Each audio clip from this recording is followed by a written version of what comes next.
In international humanitarian law, what we're looking at today is that there are no blacks and whites.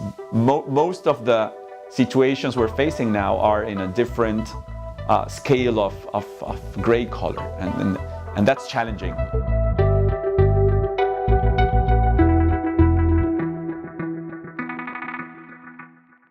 Problem is that international law as such is generally something that implies relations traditionally among states. So when you do not have a state, then international law starts to become a blurry area. So the biggest problem is how to qualify a situation in which a state is facing a terrorist group. The second problem is that terrorism is also related to political issues. So in many cases, what you can see is that for political reasons, states call a certain group as a terrorist.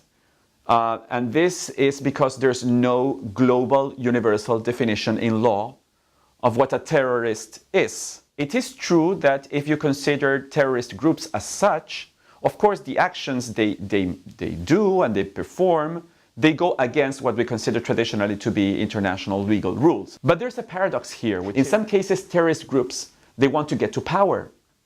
And so if they want to get to power, they need to have a sort of international recognition. So the complicated situation is they have to violate international law in order to be heard.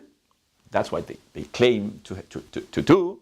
And at the same time, they're needing international law in order to have a sort of respect for what they do in the international community. So this is what I call the terrorist paradox. I mean, it's very difficult to get out of that paradox. So international law is a good step that we should take in order to deal with terrorism in a more efficient manner.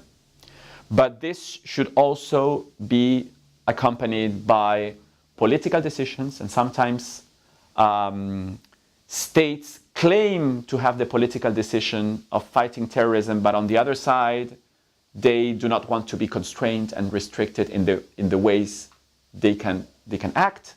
This is also one of the interesting things of international law, how to make states speak effectively and efficiently about their own internal affairs by making them believe that this is in their own interest.